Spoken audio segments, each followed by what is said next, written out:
Domingo 17 durante el año, ciclo C. Los textos de la liturgia de hoy nos presentan un tema central en la vida cristiana, particularmente en la relación con Dios, que es el tema de la oración. Y bueno, nos vamos a concentrar en dos aspectos hoy de la oración. Hay mucho que decir de la oración, concentramos en dos aspectos, que es descubrir la oración como gracia, pero al mismo tiempo como lucha. Y en los textos justamente de la liturgia, tanto de la primera lectura del libro del Génesis, ese encuentro de Abraham con Dios, y después también el Evangelio donde Jesús enseña a orar, podemos ver muy claro estas dos cosas, ¿no? O sea, si la oración como gracia es algo que se nos da, la oración no es fruto de la iniciativa, de la inventiva del hombre, no es algo que nosotros lo hacemos, sino que ante todo es un don que tiene que ver con la presencia de Dios. Justamente porque se da este diálogo entre Dios y Abraham, y porque Dios se hace presente. Entonces, cuando Dios se hace presente como don, se da todo. Y a tal punto de que en ese diálogo con Abraham, Dios le confiesa, ¿no? le confía también lo que va a hacer. Le cuenta cuál es su plan, ¿no? Que es el de destruir 2 ciudades, no sé, porque el nivel de maldad que hay es tan grande que la gente inocente que muere y que es, podríamos decir, abusada y, digamos, esclavizada, clama al cielo y, bueno, Dios que trata y va a hacer que esa maldad desaparezca, ¿no? Pero bueno, entonces Dios le confía, y por eso decimos que Dios se da a conocer, se da por entero, no nos va con medias verdades, sino que nos dice las cosas como son. Bueno, ese es el punto de partida.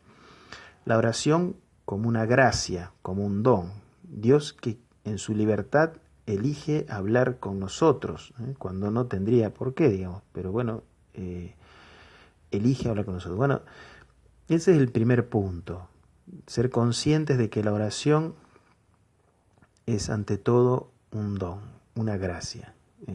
Dios quiere hablar conmigo, no es una fórmula que yo invento y que me da resultado para algunas cosas, no sé, sino al contrario, la iniciativa es de Dios. El otro aspecto, la lucha, la oración como lucha, que hay que sostener. Bueno, esto también se ve en los dos textos, ¿no? Abraham sostiene una lucha, podríamos decir, con Dios, ¿no? O sea, está como dialogando en un diálogo tenso, ¿no? Porque él quiere, de algún modo, con todo respeto, sabiendo de la gravedad del tema, quiere convencerlo a Dios que no haga eso, ¿no? Y entonces se torna tensa. Por eso la oración no es algo a veces que nos resulta placentero, o sea, algo que nos resulta como obvio, o sea, inmediato, no, tiene mucho de esto, de tensión, de lucha, de insistir, perseverar, tiene mucho de carga también humana, necesita eso. Si vamos a rezar, no lo podemos hacer solamente con una parte de nuestra vida. Tenemos que hacerlo no solamente, a veces la oración se limita a repetir palabras, repetir frases como loro, ¿no? Y nunca entra en nuestra conciencia eso. Y lo que Dios pide es que cuando dialoguemos con Él lo hagamos con todo, no solo con palabras, sino también con pensamientos, con conciencia, con pasión. Acá Abraham habla con pasión, ¿no? Y cuando Jesús habla también de la oración, lo hace con pasión. Y justamente Jesús dice, hay que insistir y no con esa insistencia, bueno, sí, ya le dije 2 o 3 veces, no me hizo caso. No, es insistente, hay como una carga emotiva en esto, ¿no? Entonces también en la oración tiene que entrar mi emotividad, toda la humanidad. Si no, no es verdadera oración. Si no entra mi humanidad completa, no es verdadera oración, no hay un verdadero diálogo, porque Dios entra completo en el diálogo. Entonces también, de algún modo, para que sea legítimo, tiene que ser así nuestra parte. Y bueno, frente a esto, no hay, podríamos decir así, no podemos esquivar las dificultades. Hay dificultades para la oración. Por eso es una lucha, decíamos.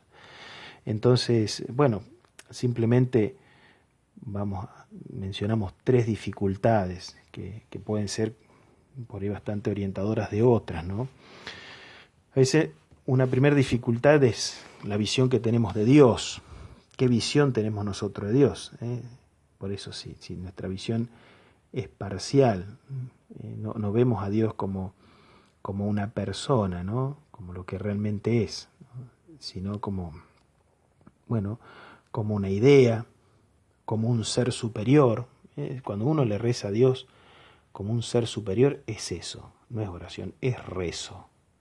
Y entonces como pareciera que uno tiene que ablandar a un tipo duro, que no me mira como padre, me mira como jefe, o me mira como un poderoso y yo soy alguien que no, frente a él no tengo ninguna posibilidad, ¿no? Entonces, bueno, esas visiones a veces hacen que nuestra oración sea una oración como la que hace un esclavo, alguien que depende de otro, ¿no? O sea, así como la oración, podríamos decir, el pedido así suplicante de alguien que depende de algo, pensando a veces con eso, alguien que depende de una adicción y que necesita con locura, digamos, esa cosa que consume, ¿no? Entonces, ¿qué hace? Bueno, hace de todo, suplica, se humilla, se tira al piso, miente, ¿no? Bueno, a veces también nuestra oración tiene mucho de eso, pero tiene que ver con la imagen de Dios que tenemos, ¿no? Lo otra dificultad es poder salir de nuestra autorreferencialidad. En cualquier diálogo con cualquier persona, si nosotros somos siempre autorreferentes, bueno, eso genera una dificultad muy grande para dialogar. Imposible. Cuando yo soy el centro de todo y todo gira en mí, es decir, todo se transforma en monólogo y es imposible, digamos, un diálogo sincero, de apertura y de entrega, digamos, porque a mí no me interesa, digamos, abrirme y escuchar al otro, no, me interesa que el otro me escuche a mí. Bueno, cuando hay esto, cuando somos muy autorreferenciales, Dios deja de ser el fin de mi diálogo, no es un fin, es un medio, ¿no? Entonces parece el Dios cajero automático, que se tiene que plegar a mis necesidades, o a lo que yo creo que son mis necesidades, o que son las necesidades de mi familia o de algún amigo. Entonces Dios tiene que plegarse. Bueno, la autorreferencialidad es un gran problema para tener una oración sincera, un diálogo sincero con Dios, ¿no? Y después, un tercer elemento que a veces nos olvidamos, ¿no? Y es que hay un enemigo espiritual, ¿no? Entonces, obviamente que el diablo lo que menos va a querer es que nosotros dialoguemos con Dios, ¿no? Porque en ese diálogo sincero, donde nosotros vemos a Dios como lo que es, ¿no? Como un padre, como un amigo, como alguien cercano, como alguien que está de mi lado y que siempre está pensando en mí, digamos, y y me constituye, ¿no? Si es un diálogo así, si también, digamos, ese diálogo sale de la autorreferencialidad para abrirme a Dios y a otras personas también, gracias a la oración me puedo abrir a otros, evidentemente eso al enemigo le retuerce las tripas, ¿no? Entonces va a tratar de buscar por todos los medios de que esa oración no suceda, de que esa oración nunca llegue a ser plena. Por eso hay tanta frustración cuando uno quiere rezar, ¿eh? No es solamente por las dificultades anteriores, que no tenemos una buena imagen de Dios o que a veces somos muy autorreferenciales. Además está esta componente. El enemigo no quiere que dialoguemos con Dios, porque en el momento que nosotros dialogamos con Dios, descubrimos su voluntad. Y al descubrir la voluntad de Dios la seguimos, somos felices y seguimos a Dios. Nos hacemos cada vez más amigos con Él, ¿no? Entonces, bueno, lo que menos quiere el diablo es que seamos amigos de Dios. Por eso, esa componente hay que tenerla en cuenta, ¿no? Para que no nos frustremos, principalmente para que no nos frustremos y seguir insistiendo, ¿no? Bueno, pedirle al Señor entonces que nos ayude a vivir esta gracia, como decíamos recién, descubrir la oración como una gracia y pedirle también el don de la perseverancia en esta lucha. Que así sea.